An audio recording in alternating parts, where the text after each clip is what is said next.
Chapter 12, Arms. To fight piracy, to protect property, the content industry has launched a war. Lobbying and lots of campaign contributions have now brought the government into this war. As with any war, this one will have both direct and collateral damage. As with any war of prohibition, these damages will be suffered most by our own people. My aim so far has been to describe the consequences of this war, in particular the consequences for free culture. But my aim now is to extend this description of consequences into an argument. Is this war justified? In my view, it is not. There is no good reason why this time, for the first time, the law should defend the old against the new, just when the powers of the property called intellectual property is at its greatest in our history. Yet common sense does not see it this way. Common sense is still on the side of the Cosbys and the content industry. The extreme claims of control in the name of property still resonate. The uncritical rejection of piracy still has play. There will be many consequences of continuing this war. I want to describe just three. All three might be said to be unintended. I'm quite confident the third is unintended. I'm less sure about the first two. The first two protect modern RCAs, but there is no Howard Armstrong in the wings to fight today's monopolists of culture, constraining creators. In the next 10 years, we will see an explosion of digital technologies. These technologies will enable almost anyone to capture and share content. Capturing and sharing content, of course, is what humans have done since the dawn of man. It is how we learn, it is how we communicate. But capturing and sharing through digital technology is different. The fidelity and power are different. You could send an email telling someone about a joke you saw on Comedy Central, or you could send the clip. You could write an essay about the inconsistencies in the arguments of the politician you most love to hate, or you could make a short film that puts statement against statement. You could write a poem to express your love, or you could weave together a string, a mashup of songs from your favorite artists in a collage and make it available on the net. This digital capturing and sharing is in part an extension of the capturing and sharing that has always been integral to our culture, and in part it is something new.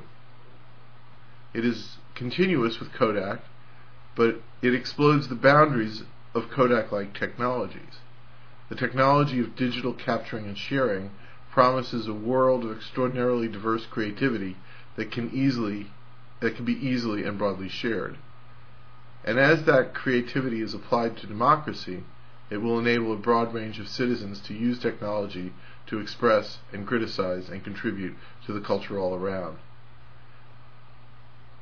Technology has thus given us an opportunity to do something with culture that has only ever been possible for individuals in small groups, isolated from others. Think about an old man telling a story to a collection of neighbors in a small town. Now imagine that same storytelling extended across the globe. Yet, all this is possible only if the activity is presumptively legal. In the current regime of legal regulation, it is not. Forget file sharing for a moment. Think about your favorite amazing sites on the net. Websites that offer plot summaries from forgotten television shows. Sites that catalog cartoons from the 1960s. Sites that mix images and sound to criticize politicians or businesses. Sites that gather newspaper articles on remote topics of science or culture. There is a vast amount of creative work spread across the internet, but as the law is currently crafted, this work is presumptively illegal. That presumption will increasingly chill creativity as the examples of extreme penalties for vague infringements continue to proliferate. It is impossible to get a clear sense of what's allowed and what's not, and at the same time, the penalties for crossing the line are astonishingly harsh. The 4 students who were threatened by the RIAA, Jesse Jordan of Chapter 3 was just one, were threatened with a $98 billion lawsuit for building search engines that permitted songs to be copied. Yet WorldCom, which defrauded investors of $11 billion, resulting in a loss to investors in market capitalization of over $200 billion, received a fine of a mere $750 million. And under legislation being pushed in Congress right now, a doctor who negligently removes the wrong leg in an operation would be liable for no more than $250,000 in damages for pain and suffering. Can common sense recognize the absurdity in a world where the maximum fine for downloading 2 songs off the internet is more than the fine for a doctor's negligently butchering a patient? The consequence of this legal uncertainty tied to these extremely high penalties is that an extraordinary amount of creativity will either never be exercised or never be exercised in the open. We drive this creative process underground by branding the modern-day Walt Disneys as pirates. We make it impossible for businesses to rely upon a public domain because the boundaries of the public domain are designed to be unclear. It never pays to do anything except pay for the right to create, and hence only those who can pay are allowed to create. As was the case in the Soviet Union, though for very different reasons, we will begin to see a world of underground art, not because the message is necessarily political or because the subject is controversial, but because the very act of creating the art is legally fraught. Already, exhibits of illegal art tour the United States. In what does their illegality consist? In the act of mixing the culture around us with an expression that is critical or reflective. Part of the reason for this fear of illegality has to do with the changing law. I described that change in detail in Chapter 10, but an even bigger part has to do with the increasing ease with which infractions can be tracked. As users of file-sharing systems discovered in 2002, it is a trivial matter for copyright owners to get courts to order Internet service providers to reveal who has what content. It is as if your cassette tape player transmitted a list of the songs that you played in the privacy of your home that anyone could tune into for whatever reason they chose. Never in our history has a painter had to worry about whether his painting infringed on somebody else's work, but the modern-day painter, using the tools of Photoshop, sharing content on the web, must worry all the time. Images are all around, but the only safe images to use in the act of creation are those purchased from Corbis or another image farm. And in purchasing, censoring happens. There is a free market in pencils. We needn't worry about its effect on creativity, but there is a highly regulated, monopolized market in cultural icons. The right to cultivate and transform them is not similarly free. Lawyers rarely see this because lawyers are rarely empirical. As I described in Chapter 7, in response to the story about documentary filmmaker John Else, I have been lectured again and again by lawyers who insist Else's use was fair use, and hence I'm wrong to say that the law regulates such a use. But fair use in America simply means the right to hire a lawyer to defend your right to create.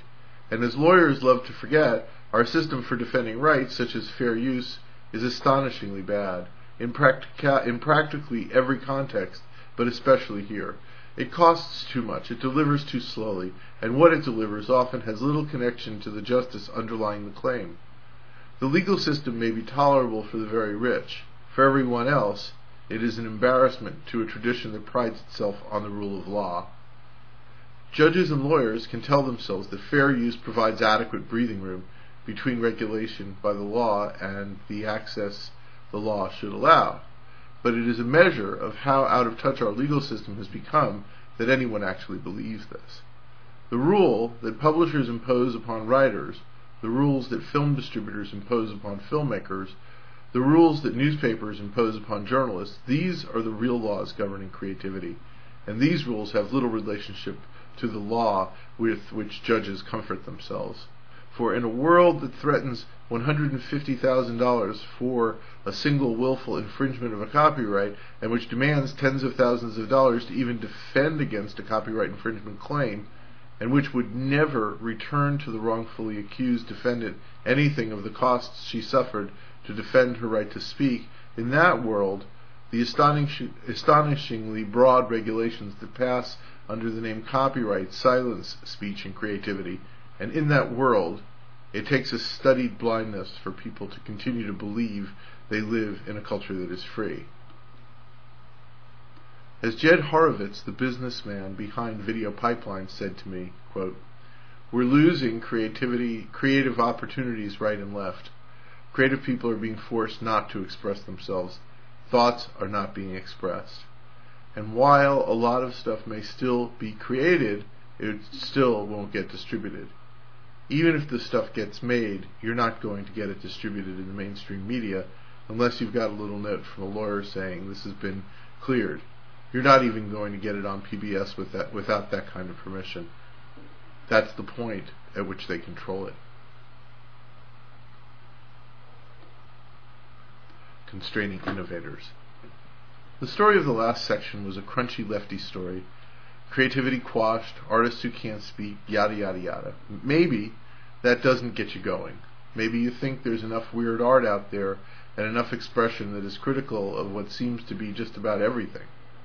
And if you think that, you may think there's little in this story to worry you. But there's an aspect of this story that is not lefty in any sense. Indeed, it is an aspect that could be written by the most extreme pro-market ideologue. And if you're one of these sorts, and a special one at that, 188 pages into a book like this, then you can see this other aspect by substituting free market every place I've spoken of free culture.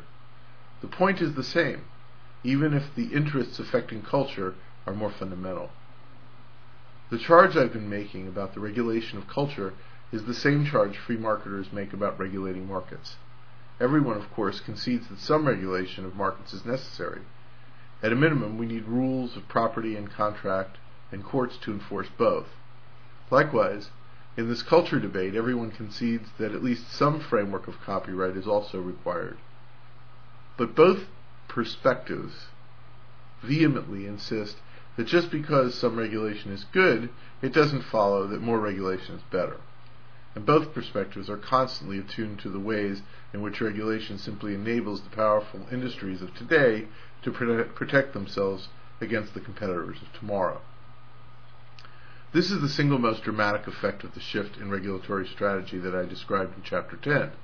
The consequences of this massive threat of liability tied to the murky boundaries of copyright law is that innovators who want to innovate in this space can safely innovate only if they have the sign-off from last generation's dominant industries.